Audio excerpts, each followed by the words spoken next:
Hey everybody, welcome to the Magic Weekly News Update for March 11th, 2019 on the Mana Leek. I'm John as always, and we have another normal-sized news week. No half-hour video here.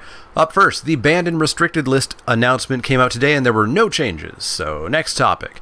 We'll talk about it a little bit. They did talk a fair bit about Nexus of Fate specifically. Of course, it was emergency, not really emergency, banned on Arena Standard Best of One only a few weeks ago, and everybody of course wondered if that was going to happen in paper as well, and it didn't. Basically they said, you know what, we looked at all the data and it's 14% of the meta in all of the tournaments, which isn't that much, and at the Mythic Championship one deck made the top 8. That's basically fine. That is the definition of a totally healthy deck, one that can be played, is not like 50% of the meta, it's not 100% of the top 8. There's nothing really wrong with Nexus of the Fate as a card.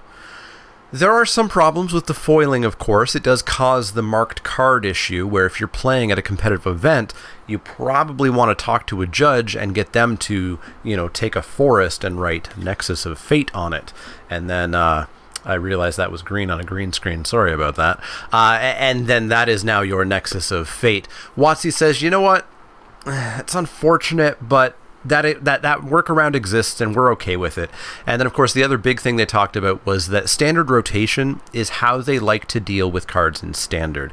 Ideally, they don't want to ban cards in standard, since that is what most players play. It's the most popular format, and that's typically the first format that players play. So banning cards in standard should generally be done as an emergency, which, well, you know, we had that a lot a few years ago. So they're fine with this. Standard rotation's coming up in October, and Nexus of Fate will go bye-bye forever, and everything will be fine. So Nexus of Fate not banned. The other big thing, of course, is that a lot of people thought something was going to happen in Modern.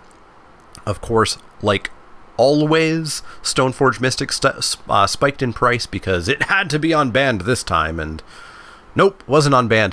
The other big thing that I saw going around was Faithless Looting. A lot of people want that card banned so that it hurts Tron or hurts whatever decks that it's helping right now. I'm actually not super into Modern or know what's going on there, so if there's a card that you really, really thought should have been banned or unbanned, talk about it. Let me know in the comments down below. But moving on from the banned and restricted list, the only other announcement, plural, massive plural on this, was about War of the Spark, of course, coming up next month. We learned a lot. It is definitely the Planeswalker set. Turns out that over on Mark Rosewater's blog, we got a few confirmations.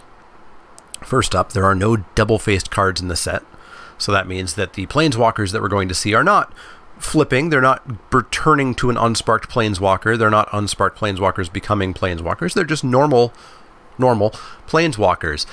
In addition, there are going to be more Planeswalkers in the set than just the 36 Planeswalkers that we're going to see on cards. So perhaps some very obscure, tiny little Planeswalkers are going to be in the set. They're going to show up and do something on Ravnica, but they're not going to specifically get a card. But we are getting 36 Planeswalkers in this set.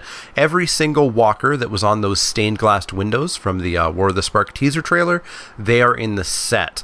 The stained glass art that we saw is not going to be used on cards, unfortunately, which kind of sucks. But remember, as soon as that trailer comes out, they did say, guys, the art, that stained glass art, is a stained glass-ized version of existing art that they already had. So it's not like that stained glass art was made specifically for it. Specifically, I think the Tybalt art I've seen before, and the Chinese Global Series leader, Planeswalker with the dog, I believe that was also the art from his regular card. So we're not going to see that art on cards, which kind of sucks, because it is gorgeous, so hopefully there'll be promos or something someday. But beyond finding out that there are 36 Planeswalkers in this set, we learned that there's going to be a Planeswalker in every single pack. Every pack of War of the Spark that you open will have a Planeswalker in it. Now, we can obviously infer from that they're not all Mythic, because a set doesn't have 36 Mythics in it. Presumably, this will be much like Dominaria, where these go right down to uncommon, maybe. So my guess is that there are going to be uncommon Planeswalkers. They are going to be tick down only, and they're probably going to start at pretty low loyalty, like 2, So maybe they're a two loyalty planeswalker, maybe with a single tick down ability, maybe 2 tick down abilities. Basically, they'll be a saga that can be attacked, which is really kind of a cool design space. Perhaps as well we could see static abilities. Maybe a Planeswalker anthems your team or something, as long as it's on the battlefield. So yeah, beyond that, we know that all 36 of these Planeswalkers will be new. None of them will be reprints, which I saw a lot of speculation on that, and I don't get it. I see this a lot. I frequently see people say, aha, this is the set where we get Liliana the Veil reprinted in this standard story set. There has never been a standard story set where Planeswalkers have been reprinted. Planeswalkers have only been reprinted in supplemental sets and core sets. There was no reason to ever expect that we were getting reprints here. All 36 brand new.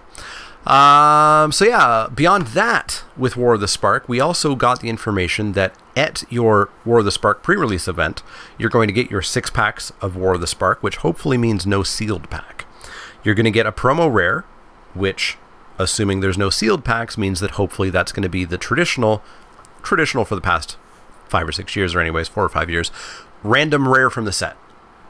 Any rare, any mythic could be your promo, which is the way to do it. The seeded packs were garbage. And then finally, we're going to get another promo. We're going to get a Planeswalker.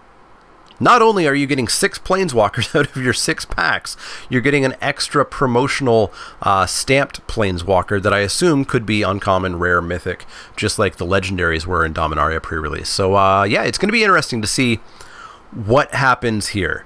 I think that's going to be real wacky, because I assume the rare and mythic Planeswalkers are going to be typical, very good Planeswalkers, and there's going to be a lot of them kicking around at pre-release, and also just generally in events. My assumption is that the uncommon walkers are going to be pretty standard, kind of like sagas. They're going to be there, and then they're going to sacrifice themselves for the greater good, is my assumption. So I'm not too worried about those warping the format. But yeah, we'll see how it goes. One weird thing is that War of the Spark is getting its toes stepped on very, very, very heavily. So War of the Spark comes out in pre-release April 26th, the weekend of April 26th. It releases the weekend of May 3rd. 1 month later, on June 7th, is the pre-release for Modern Horizons, and then Modern Horizons comes out a week after that. And then, if I'm counting my calendar correctly, 1, 2, 3, 4, 4 weeks later, Core Set 2020 pre-release happens, followed by the release of Core Set 2020. So this set is around for 1 month before the next set comes out that's going to be heavily hyped, including a pre-release. And then 1 month later, we're going to get the Core Set. So that makes me concerned that maybe they don't trust War of the Spark's limited format. Maybe these Planeswalkers are making a really overpowered or really wonky or really unbalanced format. Hopefully it's not. Hopefully it is a good format, but then if it is a good format, we don't get much time with it. So I'm really curious what's going on with that. I'm curious if they just assume that Modern Horizons and War of the Spark have completely different player bases, which I don't think they do, to be honest. So yeah, we'll see what goes on there, but I'm a little bit worried about that. Finally, we did get a little bit more information about an event that's going to be happening on the weekend of May 25th called Planeswalker Weekend, War of the Spark. Basically, this is like the dino-sized drafts with Ixalan, where you did 4 packs of Ixalan draft, or the Unified Guilds of Ravnica Allegiance draft, where you did like 2 packs of guilds and 2 packs of Ravnica Allegiance that happened at stores. This time around, you're going to draft normal War of the Spark, except all of your Planeswalkers are colorless. So your Planeswalker that costs 2 white actually costs 4. Which means that you can play every single Planeswalker that you grab regardless of the colors of your deck. I'm sure that's going to be a lot of fun for people who aren't me. I've talked about this before with arena drafts, the weekend arena drafts. I like my drafts to be incredibly different. So I love Unstable, I love Chaos Draft, but when you take a draft format that has been perfectly tuned and built to be drafted and you change one thing, it tends to just make a weaker experience for me, because I'm basically drafting this well-tuned set designed to be drafted, and then you screwed it up a little bit. So I'm not sold on this. I'm probably not going to take part, but I'm sure some people will absolutely love that, and that's going to be a great event for them. They're going to get to play all of their Planeswalkers. It's going to be really interesting. So yeah, we'll see how that goes, and of course that's entirely going to depend on what these Planeswalkers actually look like. As I said, I'm predicting uncommon Planeswalkers. Maybe all the Planeswalkers are uncommon, except for like the Gatewatch, who might be... what's their number at? Like 6 people, 7 people right now? Maybe they'll be at rare, and then maybe we'll have like Ugin and Bolas at mythic or something like that. Let me know what you expect them to be like down in the comments below. Let me know what you think of the banned restricted list, all the other War of the Spark info that we got. Let me know if I missed any news. I don't think I did, but let me know in the comments down below. As always, if you have any questions, comments, or suggestions, you can find me over on Twitter, on Facebook, on twitch.tv/TheManaLeak, where I do stream a bunch, but I have taken the past week off. But I'll be back on Wednesday streaming Arena.